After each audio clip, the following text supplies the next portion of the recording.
talk about saving the planet, the conversation often gets tangled in science and policies and then technology. But underneath all the jargon and regulations, there's something far more human at work.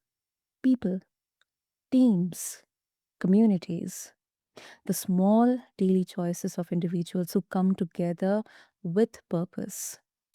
Welcome back, listeners, to another very interesting and impactful episode of BizBlend Podcast. I'm your host, Sana, as always. And today we are looking at environmental change not as a science, but as a story of teamwork, training, and leadership. Because the truth is, lasting impact isn't created in a lab or at a government desk alone. It's built in the field, in businesses, in the hands of people who genuinely care enough to do the hard work together. So, listeners, today we are going beyond the science to explore how training and teamwork can drive real, lasting environmental change. And of course, I would love to introduce and share my incredible guest who is here with us. So, listeners, meet my guest, Andy Ellsmore. So, Andy, welcome to the show, and it is such an honor to have you here with us. Yeah, thank you, Sarah. Thanks for having me. Beautiful, beautiful. And Andy, I think it has been very rare when especially on this plan that um I have had any conversation, where businesses they are consciously working towards not only changing their internal environment but also contributing together towards you know uh, saving our environment, our mother earth. So thank you so much for doing this. And let's begin with your journey. I mean, you have spent over 20 years working on stormwater compliance and environmental solutions. So from your perspective, um, why is it often people and training rather than scientific knowledge, research, and all observations that determine whether environmental initiatives succeed? Yeah, that's a fascinating question. So I've Mm. spent, as you mentioned, 20 years doing environmental compliance, and I really work deeply with not only the science but the human aspect of change and changing our habits. And as you mentioned, we have this um, a lot of different tools for environmental change as well as change within our business, right? We have experiments, scientific experiments that produces data that leads to changes that we might make. But ultimately, everything that we do involves human beings. And I know that I'm not a perfect human being and I have a lot of flaws. And one of the things that we've focused a lot in our efforts is ensuring that not only internally in our team, but also our clients can create a culture not only around, let's say, the environment, but very specifically certain habits and certain ways in which we do things that can have a tremendous benefit in terms of environmental impact in a really positive way. And those are the things that are oftentimes the most difficult to achieve. We may all agree on certain data, but it's sure hard to figure out how to get Mm. there. But if we can all understand the importance, um, that helps. But really, it's these really small habits and frameworks in which we do our work and conduct our daily lives that ultimately have the biggest impact. Yeah, yeah, of course. And there's no doubt in that. But then I would like to, before we proceed ahead, that, how exactly it is getting done. Um, I would like to bring in a bit of, what we are seeing. It could be that, I could be wrong with my perspective, but I think not only from education perspective, but systemic policies have been there. You know, people, activists, even corporates also have been in there pushing for environmental changes and highlighting environmental challenges. But uh, I think it kind of, looks at a bigger scale that nothing is getting done. It's like you are planting 20 trees, but at the same time dumping whole lot of all chemical waste into the oceans and then the rivers and the seas.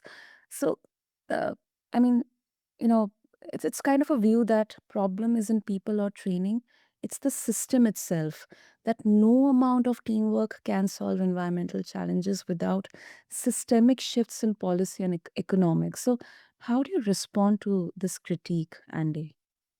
Yeah, that's a great question. So I live in California, and California has been a leader in terms of environmental compliance regulations and initiatives for a really long time.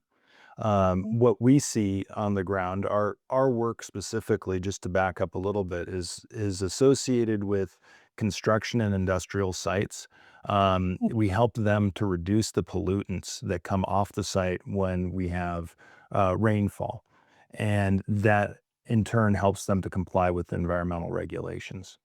So what we see is that we'll have an environmental regulation that may be very ambitious, Mhm. that has very stringent requirements, and they also have a lot of enforcement behind it as well. They'll have site visits from government officials ensuring that they're in compliance. But there's a missing link in this is even that maybe at the corporate level or even at the management level, people want to comply with these rules because of, fines or enforcement or the regulations, or that they just want to have clean water, which is great. What happens is on the ground, people get busy. Let's take, for example, an industrial worker. He's been working hard all day. And really, Mhm. last thing he wants to do at the end of the day is maybe clean up, cover up the materials, sweep up the yard, do these things. They're thinking about, hey, how do I get home an extra 15 minutes early? Or how can I sometimes even just do the least amount of effort because they're tired out from their day. Um, Mhm. these are really the places, the intersection of policy, science, and management that Yeah. they can't really touch that part, that individual action. So we work first with our team. We have a team of trained experts, scientists, environmental consultants that we have our own frameworks and how we learn, grow, improve our habits in terms of our diligence and focusing on what our clients needs, how to produce things appropriately. And we allow that to trickle down to our clients when we provide training. Oftentimes, we'll provide on site training, not just to the management level, but very specifically to the people who are doing the activities on site. And this may not be directly related to the compliance monitoring or reporting, but very specifically, maybe that person who's pushing the broom at the end of the day, or the person Mhm. who's covering up the materials, or the shift leader who's deciding whether they need to do a activity outdoors while it's raining to save a little bit of time, or to call it quits for the day, or even shift their focus to a different task that may not have as much impact on stormwater quality. All of these things are very difficult to do because they're individual decisions that people are making.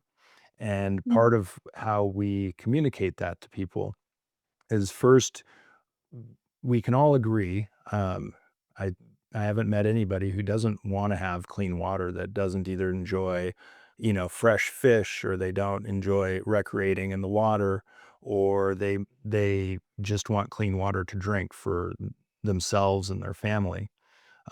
Everybody can connect with that, but it's really hard to connect their daily habits at the end of the day or before a rainstorm with that impact that may occur.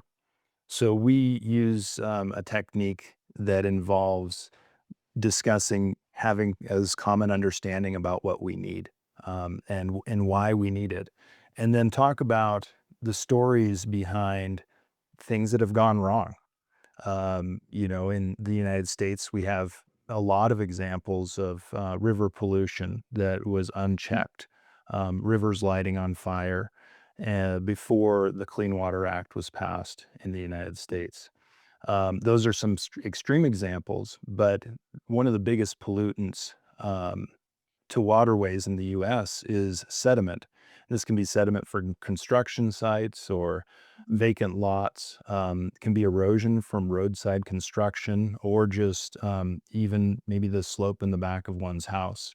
All those, when we have rain, get into the storm drain and can really impact negatively not only the stream itself, but also the aquatic life as well as the water quality, and it can bring additional pollutants.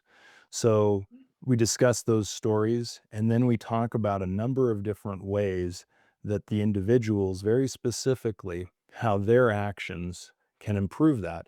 And so that they can celebrate those things at the end of the day instead of, skipping out a little bit early on sweeping or not sweep quite as much or not covering up materials or cleaning up spills. They might Mhm. be able to be celebrated for making the right decision. They can celebrate personally and then also help to instill a culture for their management to celebrate them for doing the right things. And all those little teeny tiny changes make a huge difference when you're looking at the overall impact that we have. And we try to reach as many people as possible with that message is that there's small little things that one can do that can have a very significant impact over time. And it doesn't just involve regulation, it involves those very small things and culture Mhm. shift about thinking about how to keep the environment clean and protecting our waterways, not only for ourselves, but our loved ones. I I completely agree with that. Completely agree with that. And really, really makes, it look possible that um teams and local teams and businesses, they can really create meaningful change. Um and talking about culture, and cultural changes, Andy, I mean, you have built teams in your own company. So how do you move training from being a one-time compliance, all these um, you know set of training documents and slides and the mailed email reminders that this is the first reminder, second reminder, you haven't done your training, you haven't done your training, just for the sake of doing training. Sometimes employees, they um, do the training, that's it. But how do you move this, how do you shift this approach from like a compliance, one time compliance box, to check into something that actually shifts culture inside organizations? Yeah, phenomenal question. I've been involved in a number of different companies, very large companies that have attempted to make cultural change, specifically around safety and environmental practices. I've seen some of them very successful, and some of them completely fall to the wayside and be neglected completely. The things Mhm. that we've noticed in this process, the lasting change in the culture, it has to start at the top, where the top of the organization and middle management really champion that change, and they model that change for the employees below them. So Mhm. that could be as simple as saying, "Hey, we're all going to take a training on environmental compliance requirements because we feel like this is important, not just because we have to check this box, but because we want to make this change." And it's a consistency game where you have to put the effort in all the time. It's not just, "Hey, we did our training this month. We'll wait until next month for our next training." It needs to be something that they're demonstrating it and they're paying attention to, because the workers below middle management and at middle management will always be looking upwards to see what the habits, the actions, and where the focus of their supervisors may be. If they say it's all about the numbers, you need to get this many pieces of product out in the next, 5 days. Well, that's Mhm. what the focus will be. But if they say we need to get these products out, we need to get five products out in the next 5 days. Um, but we have a rainstorm and we need to make sure that we're taking care of our environmental compliance first. Then people can shift their mindset and their focus.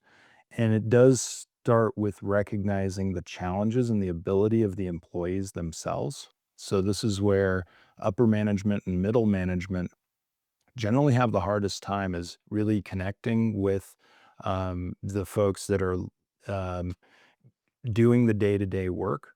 They may not Yeah. understand their job or the challenges that they have.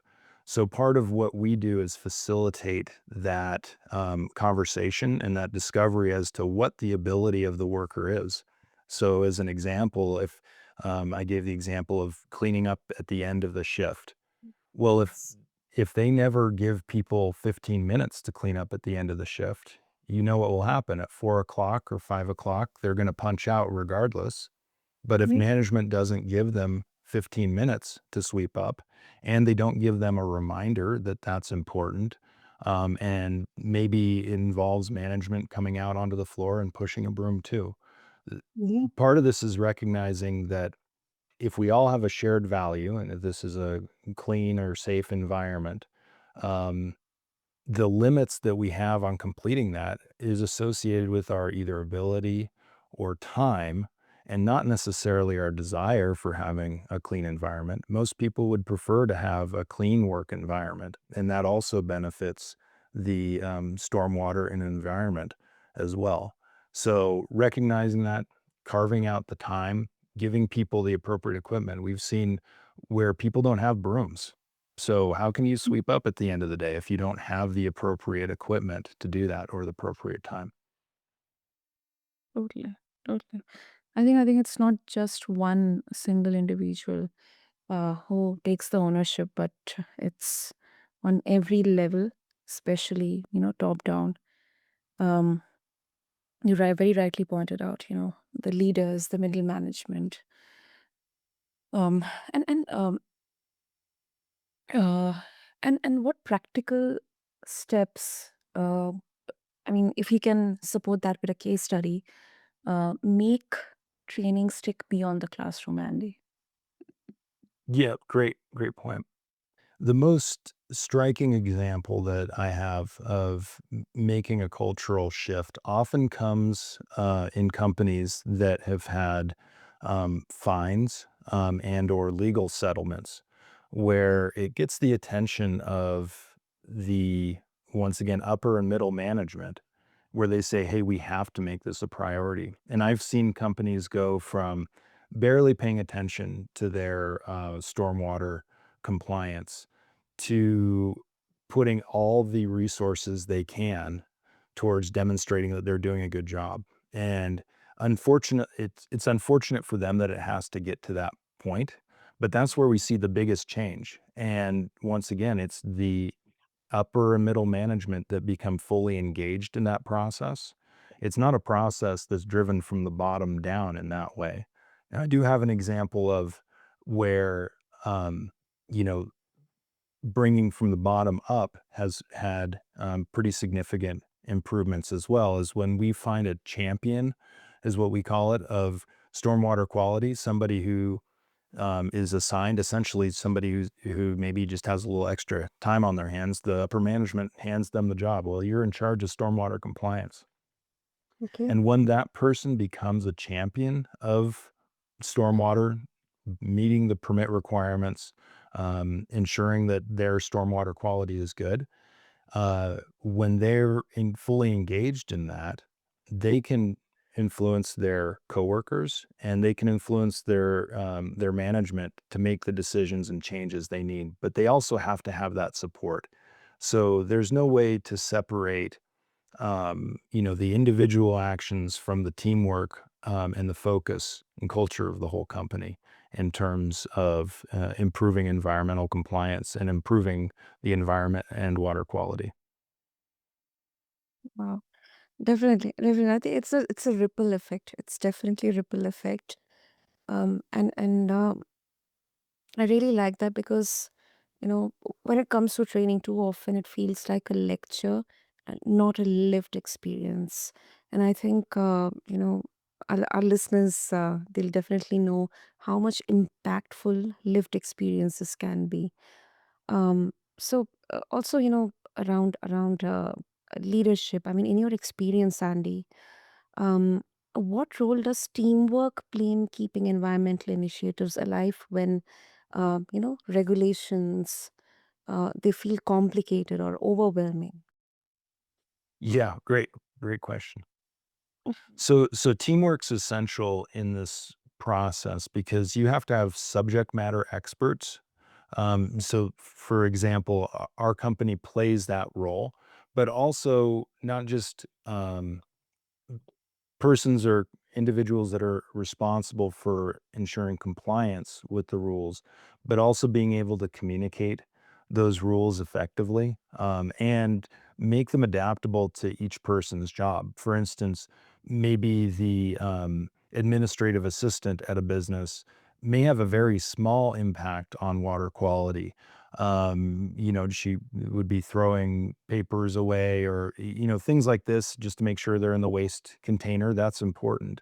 But one of the, actually, another striking example of change was we had an administrative assistant who took the responsibility of being their stormwater champion, and Mhm. they went from being out of compliance and continuing having metals, contaminants in the water that was running off from their site. But she was able to turn the culture around completely. So it doesn't have to be a specific individual or specific role, but the teamwork has to originate from somewhere, and you have to have those experts, right? You have to have an expert that helps advising. You have to have the expert in being responsible for the compliance, an expert responsible for getting the team together, rallying around that goal. So the teamwork is essential for that process, and you can't have any types of gaps in that teamwork. You have to have all those components. Totally, totally. And I think this also calls for, um, kind of making realize the value behind this, because somebody who is volunteering for this, let's say from a team, if they do not feel, um, I mean, that's what reality, is. Because sometimes we may feel that, this is once again some another compliance. So why should I care? Why should all of us care? I mean, we have so much of workload. So let's not devote time to this. But if we are getting rewarded for that, at least recognized for that, then only I think that ripple effect comes into fruition. Absolutely. The management has to recognize the extra effort somebody's taking in that process. And it could be as simple as throwing away the trash, covering trash cans, moving some materials out of the rain. Those have to be recognized, and that process of recognition needs to be celebrated. And even if people individually aren't getting the recognition that they deserve, and this goes for anybody really, um, when we recognize that we do something positive, either for the environment or for our community, for our coworkers, we should celebrate that we're doing something good. And that will make us, even in a small way, feel a little bit better about our day, that we've helped make others people's lives and or the environment better. And all of those things really make a big difference when you're talking about the process of improving the environment, whether you say it's from a government regulation standpoint, people who've passed laws or advocated for laws, or different industry groups that advocate for their position. It's a process of everybody um, recognizing that shared purpose and value that we have in the environment, and making sure that we can celebrate it even in a small way individually. But it would be best if we could get celebration from those in positions of management above, and that would help to solidify that understanding, and really reinforce that positive impact that people are having. 100%. That definitely is so right. Great, great. So, Andy, of course, if our listeners they would like to connect with you and explore more about your work, the resources that you're providing, what should be the easiest way? Yeah, the easiest way is to connect with us through our website. It's at stormwater.pro. So stormwater.pro. We're also on LinkedIn as well. You can check me out on my personal LinkedIn, Andy Ellsmore. And yeah, it would be great to connect if anybody has questions or would like to share their own personal stories. That would be great. Superb, superb. I'll make sure to have the links, the details in the show notes for listeners to check this out. And Annie, thank you so much for bringing this up and taking the initiative, because I think this conversation is a reminder that change isn't something abstract. It is personal. Although regulations and science, they give us the structure, the framework, but it's we the people who carry the work forward. So thank you so much. Thank you for having me. Great conversation. And to all the listeners, if you are leading a business, managing a team, or you are simply trying to make a difference in your community, please remember that change doesn't start in policy or science. It starts in people. Thank you to every one of you for tuning into this episode of BizBlend. I'm your host, Sana, and until next time, let's keep blending business with purpose. Thank you.